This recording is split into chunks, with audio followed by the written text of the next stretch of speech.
কালকে আর আজকে সারাদিন কী খেলাম সেটাই তোমাদের সঙ্গে শেয়ার করছি।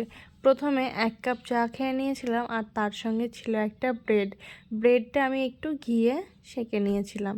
তারপরে 10টায় মা ওই ভেন্ডি আর আলু চচ্চড়ি করেছিল, ওটা দিয়ে আমি আর মা ভাত খেয়ে নিয়েছিলাম। দারুণ হয়েছে, তুমি একটু খেয়ে দেখো, তুমি তো খেতেই চাও না। দারুণ সুন্দর হয়েছে দারুণ। মা। ভেন্ডি চচ্চড়ি আমার খুব ভালো লাগে আলু দিয়ে। তারপরে দুপুরের লাঞ্চে ছিল মাছ আর আলু, বড়ির ঝোল আর আচার, তার সঙ্গে ছিল পাতলা ডাল। ওটা দিয়ে ভাত শেষ করার পর মা সন্ধ্যাবেলায় দোয়া পড়ে। তো মা সন্ধ্যাবেলায় দোয়া পড়ছিল, দোয়া পড়ার পর নামাজ পড়ে উঠে পড়লো। আর সন্ধ্যায় একটু চা খেয়েছিলাম।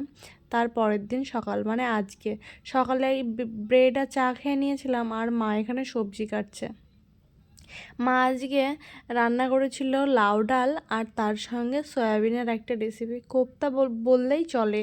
কোপ্তা আর ওই যে কোরমাটা হয় না, ওইটার কম্বিনেশন, দুটো মিলিয়ে যেটা হয় ওইটাই মা বানিয়েছিল আজকে।